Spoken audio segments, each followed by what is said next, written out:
and we're here on the Coffee Q&A, which is our somewhat daily Monday through Friday live stream where we talk about coffee and explore coffee in different ways. So how you doing? Welcome back to the show. If you're one of our normal followers, my apologies. It's taken a couple days for me to catch up. I'm now outside of Boston, Massachusetts, on Boston's South Shore, where I am staying at the Doubletree Hotel, and I've come up here because my aunt has gotten ill, and so we came up here to take care of some things for her. Mom, good morning to you. How are you doing? So I thought I'd take a few minutes and hang out with you a little bit and show you the hotel. The hotel's kind of nice. Kent, good to see you as well. So this is the hotel. This is the Rockland, Doubletree in Rockland. Obi-Wan, good to see you, man.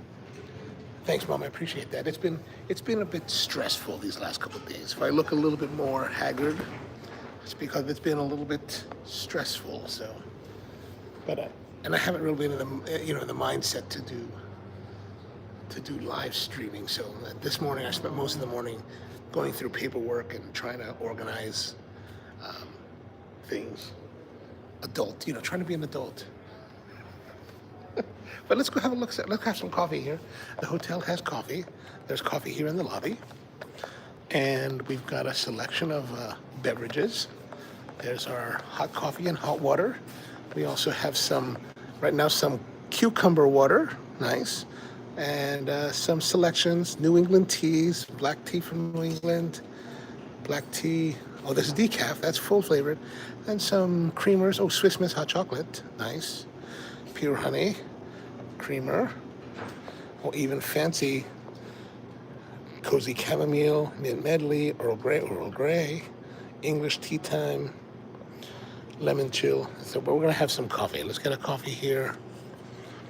Just gonna get it and flow it down. I have no idea what coffee they're using. All right, let's take it back.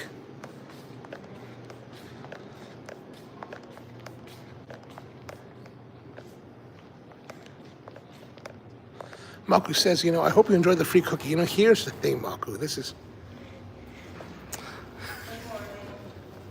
I came here. They didn't give me a cookie when I checked in. I was kind of like, I didn't say anything because I'm actually here on an employee rate. One of my cousins, he's the GM of a Hilton out in California, so he gets me some good deals. And my cousin, his wife, is with me, so she's also here with us. And so when I'm traveling on the company's, kind of on the company's accounts, I don't really complain because you don't want to muck things up for everyone, right? But I had a free cookie, and then I came back last night and I was like, hey, do you have any more cookies? They're like, no, we don't have any cookies. I was like, this is the first Doubletree that I've been to that they didn't have cookies at all hours of the day. Personally, I think the guy was just being lazy. He didn't want to make cookies. George Brightman's with us. What's going on? Good morning. Great to see you. Please take care of yourself. Thank you. Even while you're taking care of I appreciate that. Unfortunately, I won't be able to make it tomorrow. I was hoping to come back by tomorrow, but that doesn't look like it's going to happen. Dev, good morning to you, man. How are things in Honolulu? M0's with us. What's going on? Okay, so we've got the coffee. Let's have a look at the coffee here. Black-looking coffee. Institutional kind of coffee. Not terrible. Doesn't smell terrible. Let's see. Nice and hot, though.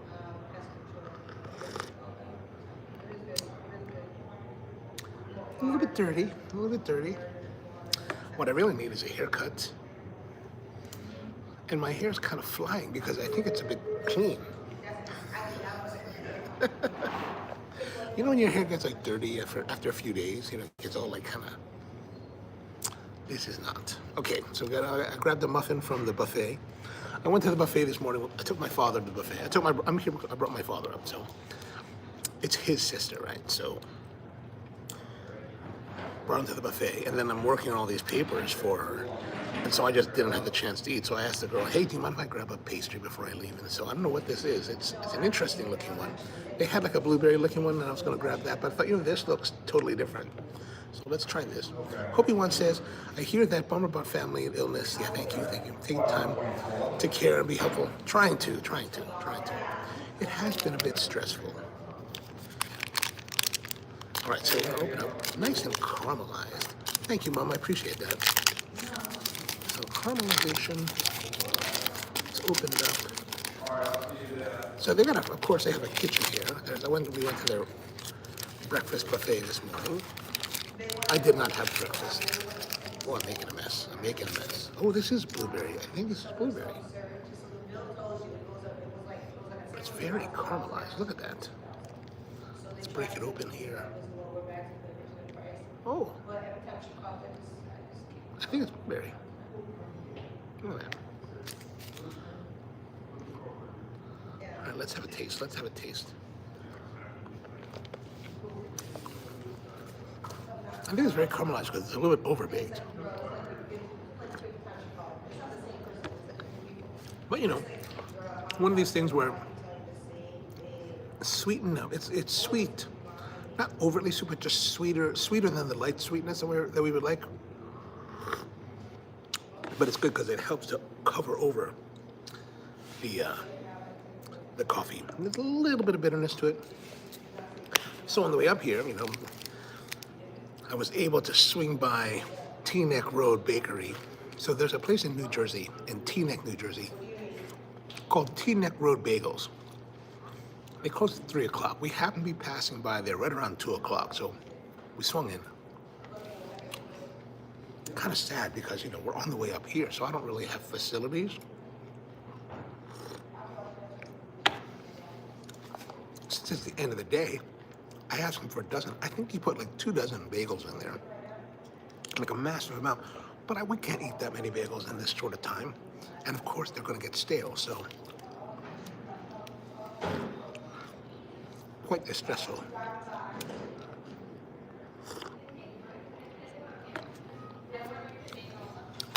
So meanwhile, how was your weekend? Hope it was good. Hope the last couple of days you had something interesting to do. I haven't had the chance to really, you know, get to any coffee places. As you can imagine.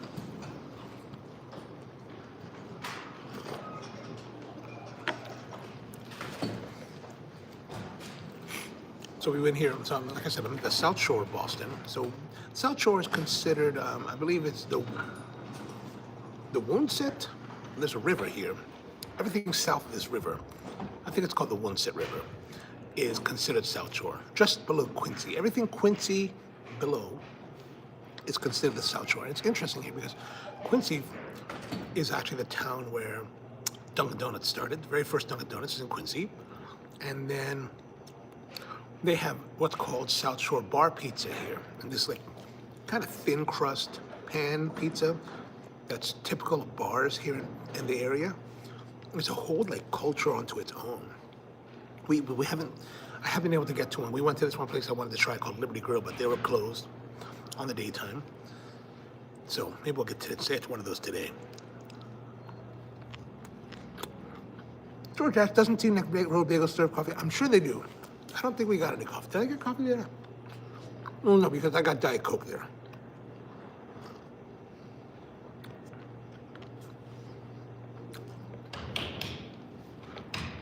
Typically, I guess my caffeine vehicle delivery of choice is Diet Coke.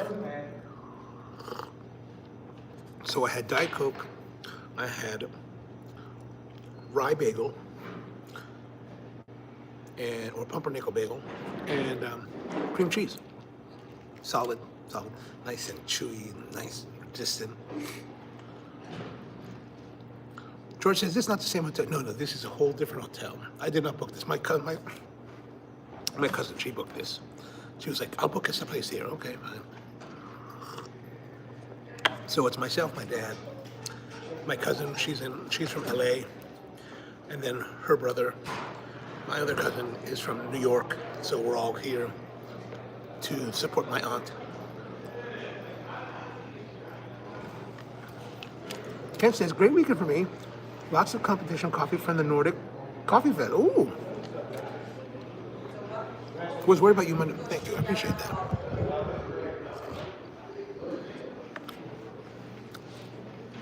Now, I did try to leave, I don't know how many of you saw this, but I always leave it, I always leave a community post to say that I won't be here if something comes up. So I left in the last couple of days. So if there's ever a time when I'm not, that you come and you're like, oh, what's going on here? What's happening? Look at the community posts. Typically, I will have something there to let you know what's been happening. Oh, Ken says Southern Post. Excellent, excellent.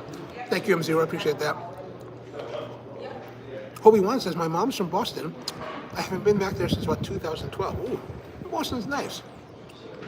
I kind of have a love-hate relationship with it.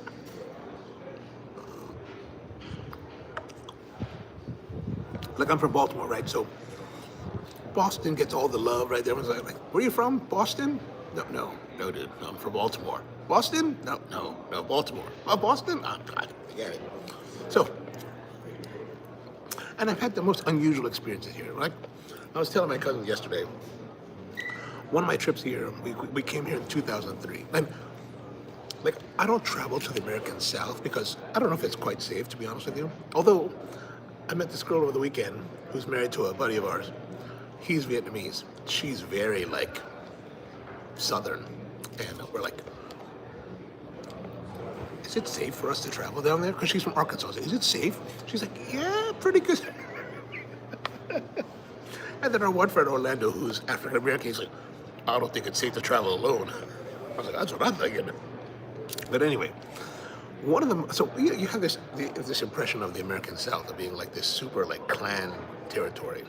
You're like, oh, we can't go there, it's dangerous. Like hyper racism. But the most overt racism I've ever experienced was really here in Boston, right?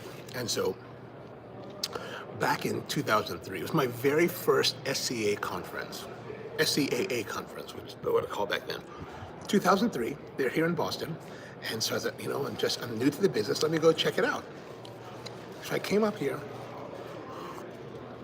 Now, my sister-in-law, she went to school at Boston University, so I told my brother and she and her and our friends, I was like, yeah, I'm going to Boston. She's like, you're going to Boston? We'll go with you. And I was like, all right. So I called my aunt, the one who's in the hospital. And my aunt is like, she's been here since like the 60s, right? And so she's like, I said, we want to get, she's like, what do you want to do while you're here? I said, I want to get like real clam chowder, like the hardcore clam chowder. And I talked to some people and they're like, you can get legal seafoods. And I'm like, legal seafoods? I am not driving all the way to Boston to go to legal seafoods. I guess I learned later that legal seafood did start here in Boston, but at the time we had legal seafood in Baltimore. I'm like, I'm not driving all this way to Boston to go eat at legal seafood that I could eat at home. So she looked up this place called the Fish Pier in a neighborhood called Dorchester. So we went. And if you ever watch like Good Will Hunting, that's kind of the area where like Good Will Hunting is from, right? And so you walk into this fish joint, and I tell you what, it was like the movies. If you see in the movies, like in the movies, they walk into a establishment and the jukebox stops and like, if there was a jukebox, that would have exactly happened, because that's exactly what it was like. This girl, white girl, she like looked at us like, what the fuck are you doing? And after a moment, the cook comes out of the kitchen. He's like, he's like, all these Asian people, who the fuck are you guys? You could tell his look. And it was tense, right? It was tense. But my aunt is a battle axe. Like she's either oblivious or just doesn't give a damn, right? She's just totally like plowing through it. She's just like, what's good here? Do we need to order it here or at the table? And the girl is like totally deadpan. She's like, she's like, no, you have to order here. There's no table service. And the intensity is kind of high because even some of the patrons that are there, they're like it was really one of those kind of things. Like, I was like, oh God, we're kind of I was thinking we're in deep, right? But one of the things that I learned living in Honolulu, Deb, this is a tip for you, right? I'm from Baltimore, right? But I lived in Honolulu for many years, and so if I told people that I was from Baltimore when I was traveling back then, oh, Baltimore, that's cool, or whatever. You tell people you're from Honolulu, man, people are like, whoa, that's amazing. Most people will respond very well if you say you're from Honolulu. So I'm thinking, how do we get out of this? How do I work that into our conversation? So my aunt, she's like, what do you want? there's a big menu on the wall. And I'm like, well, I don't know what's good here. We don't have this kind of food in Honolulu. And the girl, she was like, when she heard that, she was like, you're from Hawaii? And I was like, oh yeah, we're from Hawaii. We're just here. And one of my friends, Tilly, she also lived there for a while. She was like, oh yeah, me too. And I was like, yeah, because we're just here for this coffee conference, and we heard that this is the greatest like seafood, so we wanted to come check it out. The moment she realized that we were from Hawaii, or thought we were from Hawaii, and we weren't, whatever she had thought, it was like a welcome. The welcome wagon came out. She's like, oh no, here's some menus, go sit down. And she was fairly young. She wasn't like old. She was like, sit down, order. Like, suddenly the tone changed. The cook went back in the kitchen. They made us lovely food. It was fantastic. But it was so interesting. I was like, whoa. So I don't get too many overtly racist like experiences, but that was like truly like one of the most clearest examples. And that was back when Dorchester was really like this rough and tumble working class, I think Irish Catholic kind of neighborhood. Today, it's a much different. It's been gentrified, it's very different. Like my friends from Mexico stayed there the last couple times we were in Boston. They stayed in that neighborhood, and so no issues. It's so very different than it used to be, but I thought it was kind of funny. Kobe Wang wants to know, have you ever seen the comedian Henry Cho? No, I'm not familiar with him. M0 says, my many friends growing up were Irish.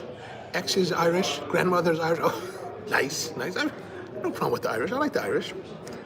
One of the interesting things when I went in Ireland, quite a number of years ago, 2016, one of my early trips to Ireland, I was really interested to see how many young people were learning and actively speaking Gaelic.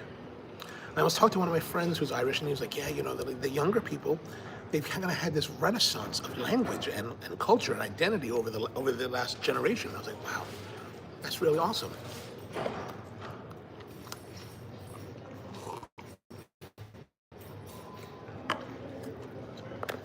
Daniel's asking, does anyone else get really bad headaches when skipping your morning coffee? Daniel, I think that's something very, very common for people that drink coffee on the regular. I personally don't have that issue. But those are people that are really into drinking coffee every day as part of the routine. I think if you miss it, it does start to affect you in that way. M0 says their version of racism is quite odd. They had to deal with the British, so I think that their version of friendship starts with... That could very well be. But actually, the last time I was in Ireland, I met this guy, one of my judges, and I really felt like a kinship with him. Like, I really liked the guy. Like he's just this Irish dude, red hair. Reminds me of one of my really good friends here in Baltimore. But just a good laid-back attitude, and we're just kind of like Jerry O'Donoghue. Really great guy. Also has his own coffee shop there. I'd love to hang out with him more. M0 says grandfathers are both African American and partially Native American. Oh, awesome. M0 says Irish people are funny. They'll have your back hardcore whilst calling you some version of playfully racist term. Oh, that's all right. That's typical of friends, right? Like, here's the thing. Like in Honolulu, like you got a whole group of friends, and they kind of like they call you book or whatever you call it, like pake, which are like, derogatory terms for, Filipinos or Chinese or whatever. But, if you're doing it, those kinds of things work when you have an understanding between you. Like, if you're like a group of friends, like brothers, like, yeah, you can call someone like that. But if you see some guy like, hey, you book, that guy's gonna get upset.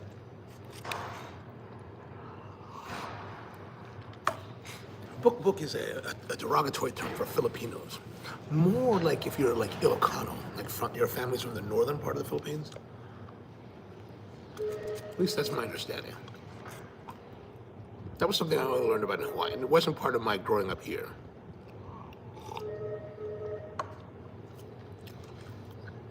George says that Dorchester has been tamed. No brawling crime families use it as a home base. Oh, that's good. Well, that's good. And it was so nice when I was there the last couple times, like, because I would drop them off and pick, and at night. And yeah, kind of nice. I was like, well, we even hung out on Dorchester Avenue one night. I was like, oh, I don't have to worry about that.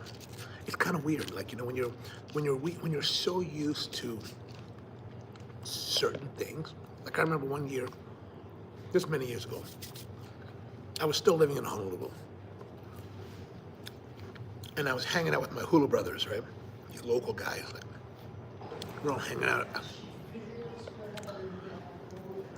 Dev, you might know where this is. We were hanging out at my Kumu's place at Kinau Street. So we're hanging out there. This is like 1993 or 94, right? We're hanging out there. And I see these kids, right? These guys, local kids, right? When I say local guys, when I say local too, what I mean by that is like, you know, local people of Hawaii are typically a blend of different Asian, Polynesian bloodlines. So there's these kids, and they're dressed up like skinheads with the white braces, you know, the white, I think they were wearing, I can't remember if they were yellow or white laces on their Doc boots, and I was like, Doc Martens boots, and I was like, and growing up here in Maryland on the East Coast, where like racist skinheads, we would fight them because they were trying to steal our Doc Martens, right? Because they were back then in the 80s, they believed that only they should have Doc Martens, right? And I'm thinking, I went to 99X in New York City to get these. I will beat you down for them, right? And I remember I saw these kids, right?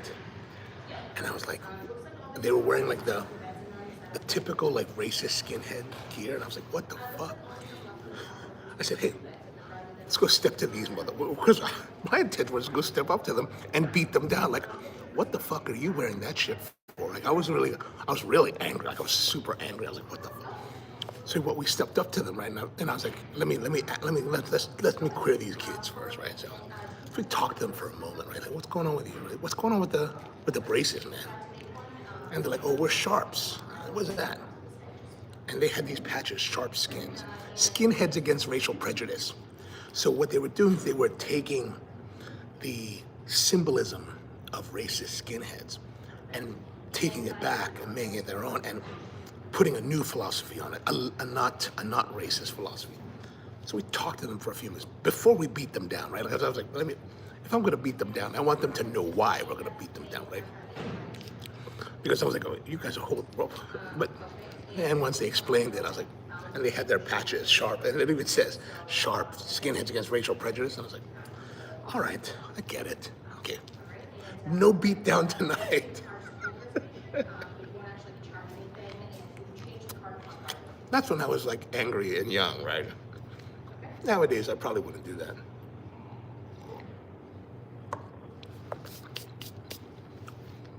Hobie One says, Hemi Cho, South Korean, but raised in Tennessee. Deep accent. Oh, I'll check that out. Greta, hello from Hungary. How are you, man? Good, welcome to see you. Thank you for hanging out with us. Dev says, yeah, whenever I travel and tell people from Hawaii, they're definitely more, yeah, they're always so much more welcome. It's so interesting. And I find that, Dev, wherever you go on the planet, everywhere in the world, everybody knows Hawaii and has good, unless there was some haole guy that was like military, that was in Hawaii, acted like a dick, and then got beaten down by some local guys. Here's the thing, if you guys ever go to Hawaii, right? Like I'll tell my friends who want to move to Honolulu, they're like, I want to move to Hawaii. Like I told my one friend, he's Filipino. We grew up here together. But he's kind of one of those guys that when we were growing up, he wants to talk a lot. Like he wants to talk and boast. He's like he worked for this brokerage firm in college, right, where he was just processing paper. But he was processing like bearer bonds.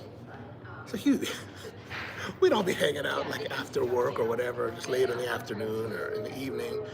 He'd be like, yeah, man, today I held $5 million in my hands. And we're like, what? Imagine, like we're talking coffee, like we're talking coffee here. And suddenly here he comes. Guys, today I held $5 million in my hands. It's one of those things just like, what? What are you talking about, dude? Why are you talking about that? Because I think he always felt like he had to like prove something. Well, hanging out with us, like, and we're like, dude, we accept you as who you are. Just relax and don't worry about those kind of things. Right? We're not here to like show our balls. But anyway, so he's moving to Hawaii with one of my good friends, his girlfriend at the time. And I told her, And I even told her, don't go out with this guy. You should not. This guy is no good for you. She wouldn't listen. They get divorced eventually, really ugly divorce and cheating and all that kind of stuff. Anyway, but they're moving to Hawaii. And I said to him, hey man, you're gonna move to Hawaii.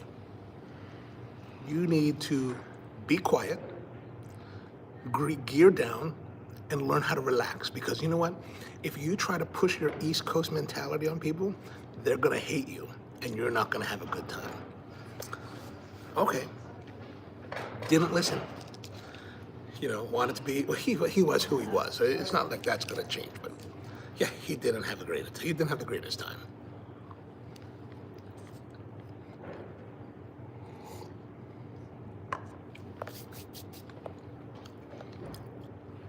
M0 says, met a guy like that, lived in Japan, he lived in Japan. Oh man, that's gotta be, I wonder if that's worse. Like, here's the thing, like Japan, I don't know what you have to do to push yourself to get beat down in Japan. I know what it takes to get beat down in Honolulu. But Japan, I feel like they would tolerate a lot before they actually like get mad to the point where they'll beat you. Like, the interesting thing about Honolulu is that Honolulu's filled with all these people that are locals that remember the history of Hawaii, right? The exploitation, the abuse. So when some guy comes in and they're like, you know, acting in a certain way, there's a lot of blalas that are ready to like pound you. I was like, whoa. I remember one time I used to drive tour buses for Robert's Hawaii. And I mean, like, for you, if you guys not familiar with Robert's Hawaii is a big tour company. They do all the tourists. And I used to drive tours around the island talking about Hawaii and all this kind of stuff in a big bus, like the big Greyhound buses, the 52 passenger buses. And I remember one time I was really young. I was like 21 at the time. I'm sitting in the driver's room at the base, and this one driver, really local blah blah guy, like big, he's like thick and big. He comes in, he was all hot, he was all pissed off, and he was like, bah, I almost quit. I was like, whoa. Well, the guys were like, well, what happened? He said, this guy on my bus, I forgot what he did, but he got so pissed off, he was like, there's an interesting thing, like this local guy, so loyal to the company, right? He wanted to beat this guy down, like physically beat him down, but he was like so loyal to the company. His plan was to call in the dispatch. The dispatcher at the time was named as Ben. He said, I was gonna call into Ben. I was gonna call him dispatch, like, Ben, I quit. He was gonna quit. Before he beat this guy, he was gonna quit the company, take off his aloha shirt, the uniform, and then proceed to beat the guy down. I was like, whoa. I was like, hey, you know, I'm a young guy. Like, I'm not a particularly violent guy. I'm a guy from the suburbs, right? So I'm kind of like, whoa, this guy's all like, ready to go at. Like, if he was like angry with me, I'd be scared. I'd be hella scared. Like, I was like, oh my God. Like, he was a big dude, like a big Hawaiian mixed guy. I was like, all muscles. I was like, whoa. So, M0 says he lost every fight that Yeah, sometimes people are a little special kind of stupid. Yeah, they don't listen. But yeah, so if you ever want to go to Hawaii, go to Hawaii and just be relaxed. And here's one thing that I learned, right? Like, I'm Filipino, right? I look like I could be from Hawaii. I look like I could be local. So one time we were there, and I brought with some friends, and we went to stay in Maui at the Kaanapali Resort. We stayed at the Hyatt Regency, right? So me and my friend Richard, he's like Filipino black, and then our two Japanese girlfriends at the time were with us. And so we're in the room, and I'm like, I'm gonna go down to I had to go down to the front desk or do something, right? And I walk down the front desk, and again, here's another aggro guy from LA, right? He's all like, he's at the front desk, he's getting in the girl's face. The girl's like young, and she's kind of intimidated, and she's kind of limited as to what she can do and say, right? Because she works for the company. Whereas I'm a guest, and I just don't give a damn, right? I'm like, this guy is like harassed. I just want to get something done from the girl. The longer this guy argues with her, the longer it's going to take me to get what I want. So it's really kind of selfish. I hear him, he's like berating. I said, hey man, said, hey, brother, man, you're in Hawaii. Just relax, man. Time to just, hang loose, man. Just relax. Then he gets mad. He gets more mad, and he gets in my. He tries to step up to me, and so I step up closer to him, right? And I see the Bell guys, these local guys. I can see them in the corner of my eye. They're like stepping up. They took a step forward, right? Because here's the thing. What I learned is that if you're local, right, you could hate. You might not even like each other, but if some guy's gonna mess with you, some haole guy from the mainland is gonna mess with you, they're gonna beat this guy up too. So I see the Bell guys, right? And I'm like, and the guy's like gets in my face, and I lean forward to him, and I think by this point he saw the other guys. I was like, what are you gonna do, bro? Beat me? And at that moment he kind of stood down, which was good, because I was like, I really didn't want to fight him. Like, the last thing I wanted was get into a fight at the hotel. And then he just kind of, like, okay. And then he was fine. But I knew that if this guy swung at me, these other Bell guys were going to be like all over him. Because at that point, I'm a guest, right? And so they're going to be like, well, we're defending the guest. Like, well, thanks, man. But go to Hawaii. Have a great time. People are very relaxed in Hawaii, right? Like I tell my friends from the East Coast, like, you have to be ready to, like, gear down. Like, it'll happen. Whatever you want will happen. It won't happen in the time that you want it to happen, but it will happen. So you just gotta chill and just be like, hey, can we get that? Okay, cool. Then eventually it comes. M0 says, my grandmother's from the Philippines. I get everything from Ethiopian to Puerto Rican, Indian to mixed African. Oh, that's good. It's good to be a mix, right? But Hawaii was awesome, though. I guess maybe they identify as dark-skinned Asian or something. And I think it's a thing for me, at least from my experience. As long as you go and present, like if you go to Hawaii, and this is not just true of Hawaii. I think this is true of most anywhere on the planet. If you go and present yourself in a nice, friendly, and humble manner, most places you'll get along very well. That's what I try to do as I travel around the world, just kind of like present myself in a way that's just friendly and just relaxed. Like nothing's bothering me. The world could be falling apart. We just want to be like, all is good.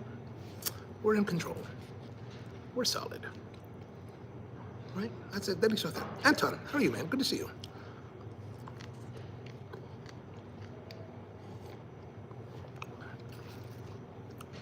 So I'm eating this overly baked blueberry muffin with, I think they're dried blueberries because they're kind of small, but they're not bad, kind of fun.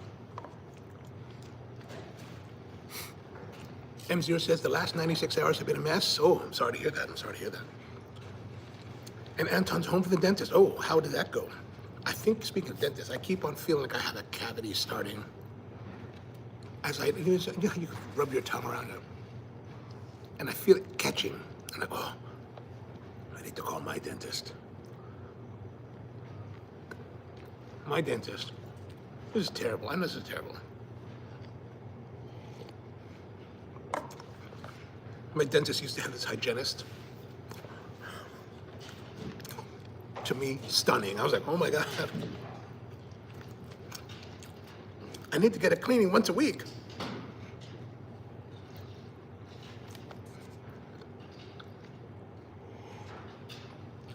She was getting married and then decided to not get married. I was like, oh, now's my chance. You know what? I'm kind of enjoying this. Let me go get some more coffee. Let's get some more coffee. So here, we'll look at the hotel. This hotel is a little bit on the older side.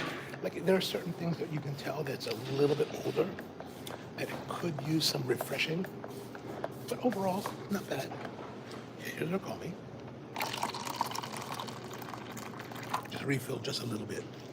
Just a little bit. They're having a meeting here of something called the K5 Corporation. Pavement marking control signs, you can kind of see it there. traffic control signage, right? And I was like looking at my outfit, which is this kind of like, you know,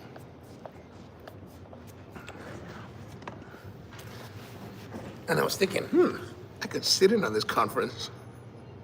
And I bet no one would actually notice. They'd probably be like, oh, new guy. Anton says it was good. I have a great dentist. Excellent. Unfortunately, the stream doesn't work with the screen off, and I'm on the bicycle. Ah, okay, very good. Well, ride safely. Because we want to know if you got your espresso machine in. Anton is getting a new espresso machine. Which I can't remember I want to say Mora, but I'm sure that's wrong. And because this muffin is a little bit overcooked, it's a bit dry, so it's very crumbly, so it's kind of messy.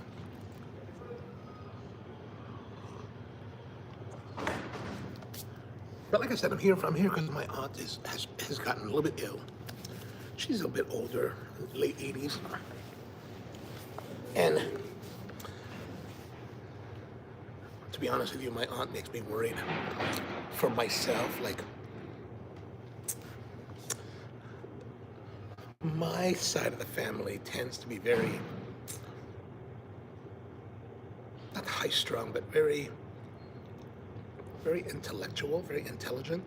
Not to say that I am. I'm probably like the most underperformer of the family. Like, my aunt was like magna cum laude, summa, whatever the highest cum laude you could be graduating from university. And she's had this brilliant career, right? She came to America like in the 60s, early 60s. And incredible, you know, if you're an Asian woman coming to the United States in that time, incredible adversity. I mean, it still blows my mind that I was thinking about this. I was telling my cousin this, and she was like, she didn't know this. And I was like, women in America could not have their own bank accounts until 1974. And I was like, what, 1974? I was 5 years old in 1974. And so, you know, my aunt is here, solo, arrives in America. She's a scientist, a chemist by trade. So she's working in the science field, which is, of course, very, you know, masculine, you know, very misogynistic, masculine, right?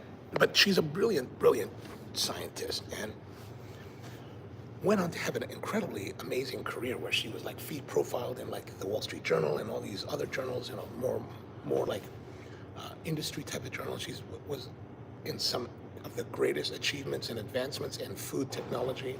Her focus was food technology of the 20th century. Like, you guys are familiar with Splenda? She helped develop, she was one of the people that developed Splenda. Like, things that was just like, whoa, like she would bring us foods, like stuff that they were working on, like from, you know, different products. Like, if you remember a gum called Chews, they're like these chewing gums that have like gelatin inside. She developed that. I mean, some crazy stuff. And so many stuff that I don't even know about. So she's super intelligent and super like hardcore.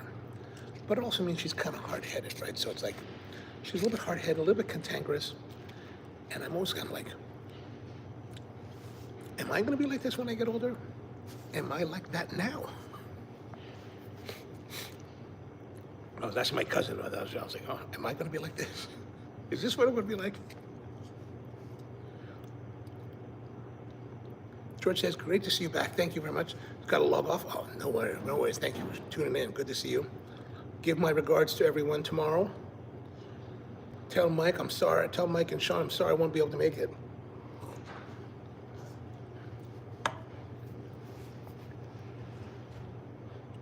Tomorrow, I don't know. Tomorrow might be a little bit unlikely because now tomorrow we're going to have to go to, my cousins are leaving town tomorrow. They're heading back to LA and New York. So we'll probably take them to the airports in the morning. And then there's some place we have to go in the morning. So we probably will not have a live stream on tomorrow. Probably come back on Friday. Yeah, so, but a brilliant, brilliant woman who's, you know, and even though, it's, you know, she's at the nursing home right now, and the woman is too stubborn to die. So I don't think that's not happening. She does look very frail, though. It's very like disconcerting. We were taking care of her condo, and I don't know if she'll. My cousin told me this, and I hadn't really thought about it. She was like, I don't think she's going to be able to come back here. Like, I don't think she's going to be capable of like tending to herself, because in the last year that she's been on her own, she's kind of fallen down a couple times, broke her hip, and like doesn't really want to follow the directions of like the doctors, like take these iron pills to help increase your iron. No, doesn't want to do that. Do some therapy so that your muscles will not atrophy. No, she doesn't want to do that. That's the difficult part. Good thing my father's here, because he can speak to her better than I can. Because I'm still, and at least how I see it too, is that, I'm still the nephew, right? I'm still the subordinate generation. I'm not part of the equal generation where my father is, so. So I tell him he has a better chance of convincing her to do these things than I do. But she'll listen to an extent, but then she gets upset. And it's like,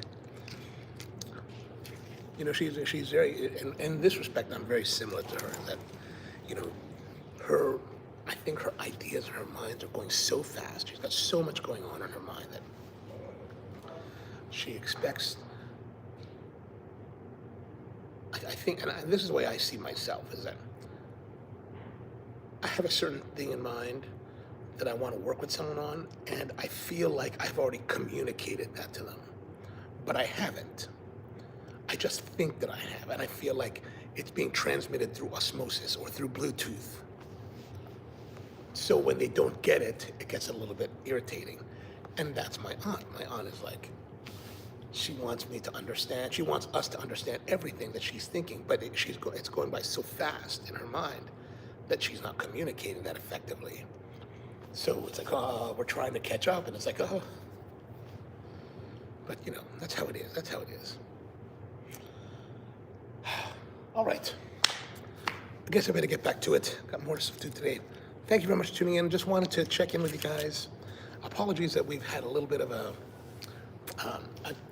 drop in frequencies this week, but probably no live stream tomorrow, but try to do one again on Friday. Probably still be here in the Boston area, but yeah, try to do one Friday so that we'll touch base before the weekend. Thanks, Kent. I appreciate that. Thank you, M0. But yeah, I'll be back again. I'll let you know. And if you have questions about like when or whatever, I will put community posts to keep you guys appraised. Or so it'll either be a community post that'll say that we're not going to be able to do a live stream, or you'll see a notification that says, there will be a live stream from YouTube. Thank you, Bruce. I appreciate it. Dev, thank you. All right, so hope you guys have a great one, and see you next time.